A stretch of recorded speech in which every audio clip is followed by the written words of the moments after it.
Биз силер менен эми өткөн темабызда ошо потенциалдык энергия боюнча кичинекей түшүнүк берип кеттик. Эми биз электростатикалык талаадагы нерсенин энергиясы жөнүндө сөз кылып көрсөк. Бир тектүү электростатикалык талааны түзүш үчүн зарядталган, карама каршы бирге зарядталган чоң металл пластина алып көрсөк. Мына минус, бул жагы плюс белгиси болсун. Эми биз бул жерден билебиз, электр талаасы түзүлгөндөн кийин сөзсүз мунун күчтүк мүнөздөмөсү чыңалыш болуп эсептелет. Чыңалыш бул дайыма нерсенин оң уюлунан терс уюлун көздөй багытталат. Эми электр талаасы түзүлдү. Электр талаасы түзүлгөндөн кийин, эгерде биз оң зарядталган бөлүкчөнү алып келсек электр талаасына, мына бул жерде оң зарядталган бөлүкчө болсун. Бул талаа аракет этет дагы сөзсүз бул D1 деген аралыкта болсун. D1 деген аралык. Бул зарядталган нерсени ордунан жылдырып, экинчи абалга алып келет. Бул биринчи, бул экинчи абал деп коелу. Бул абалга алып келиш үчүн эмне пайда болду? Бул жерде электр талаасы пайда болгондон кийин сөзсүз анын күчтүк мүнөздөмө, бул күч заряд электр талаасынын чыңалышына көбөйткөнгө барабар. Эми кара, оң зарядталган нерсени эмне үчүн ордунан жылдырды? Себеби мына буякта билесиңер, эгерде заряддар бирдей ат болуп калса алар түтүшөт, ошондуктан бул зарядты ал ордунан жылдырды дагы, терс жагын көздөй тартылат дагы, ал кандайдыр бир мына могуреки жерде дельта D деген аралыкка жылып келди. Аралык мурункудан болсо D2. Эми бул жерден күчтү кантип эсептейбиз эми? Күчтү бул жаздык, эми жумушту эсептеш үчүн механикадагы эле F күчтү кандайдыр биз өзгөрткөн дельта D аралыкка көбөйтүшүбүз керек. Эми күч кайсы болот эми? Күч эгер формула жаза турган болсок, анда жерде Q E ордуна коебуз, күчтүн ордуна могу күчтү алып келип жерге. Ал эми дельта D болсо, дельта D бул D1 минус D2. Анда муну ордуна койсок, анда кашанын ичинде D1 минус D2. Эгер кашаны ачсак, анда Q E D1 минус Q E D2. Эми бул эмне үчүн жаздым? Мен эми өзү мурунку механикада потенциалдык энергия менен салыштырып көрсөк. Мен мына аны астына механикада өзүнчө жазайын. Карагыла, А барабар биз жазганыбыз mgh1 минус mgh2 деп. Мына карагыла, бул потенциалдык энергия деп биз айттык. Анда бул жерде дагы нерселер өз ара аракеттешип аткандыктан бул дагы потенциалдык энергия деп биз айтып койсок болот. Себеби өз ара аракет этишкенде бул жерде зарядталган нерсе менен электр талаасы өз ара аракет этишип атат.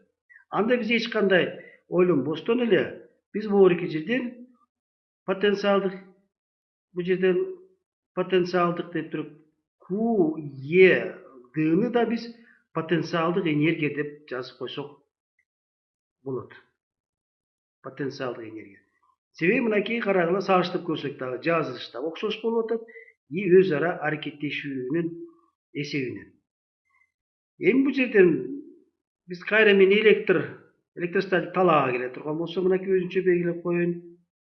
Анда биз мурункудай эле экинчи абалды мурун жазып Q E D2 десек, анда мына өзүңөр билесиңер, мына астында минус белгиси туруп, минусту коюп, бул жерде кашаны ачып туруп, минус Q E D1 деп. Мына карагыла, бул дагы механикадагы эле потенциалдык энергиянын жазылышына окшошуп атат. Мына мен мурунку механикага келе турган болсом, механикага келсем, биз дагы момундагы түрдө жазганбыз. Кашанын ичине mgh2 минус MgH1. Муну бияктан биз жаза турган болсок, анда кыскартып потенциалдык 2 минус потенциалдык 1 потенциалдык 1 деп жазган. Анда биз электр талаашына келсек деле, бул жерден биз мына ушуну эле окшоштуруп, анда биз муну дагы потенциалдык 2 минус потенциалдык 1 деп жазып койсок болот. Мына бул жерден биз эмне үчүн потенциалдык энергия экендигине бир аз да болсо түшүнүк бердим деп ойлойм. Эми бул жерден биз потенциалдык энергия дедик. Эми бизде мурунда айтып өткөнбүз, бизде потенциал деген түшүнүк бар. Потенциал деген түшүнүктү мурунда айтканбыз. Фи менен белгилейбиз потенциал. Эми бул потенциал деген эмне? Бул жерден эми муну ачык айтып кетсек болот. Потенциал деген бул ошо потенциалдык энергиянын заряддын өзүнө болгон катышы. Эгерде ордуна коюп көрө турган болсок, анда Q, E, D, бул жерде Q менен Q кыскарып кетет дагы, анда E, D. Эми эгерде биз биринчини ала турган болсок, потенциал деп туруп, эгерде фи 1 деп жаза турган болсок, анда биз мына могу эле жерден алсак, бул жерде бул фи 1 деп койсок, бул жери фи 2 десек, анда фи 1 болгондо, анда Е Д 1, ал эми фи 2 десек, дагы эле Е Д 2. Эми биз мурун да айтканбыз, бул чыңалуу дегени бул Е көбөйтүү Д. Анда биз буерки формуланы, биз электр талаасынын жумушунун формуласын, анда биз А деп туруп, бул жерде А. Потенциалдык энергияны жазганда биз могу жерден кашанын сыртына Q'ну чыгарып койсок, анда Е Д 2 минус Е Д 1. Анда эгер жаза турган болсок, анда бул жерде минус Q, анда муну фи 2 минус фи 1 деп жазып койсок болот. Башкача айтканда, мына өзүңөр байкадыңар, могу жерде Е чыңалууну берсе, анда биздин чыңалуубуз фи 2 мисалы фи 1 деп бизде белгилеп койсок. Бул чыңалуу, значит бул потенциалдардын айырмасы экендиги мынакей биз могу жерден көрүп турабыз. Эми бул потенциал деген түшүнүк кандай? Бул потенциал физикада эмес, бул башка жерде да сөз айтылат. Потенциал бул күч же кубаттуулук же тагыраак айтканда бул жумуш аткаруу мүмкүнчүлүгү деп да атап койсок болот. Жумуш аткаруу мүмкүнчүлүгү.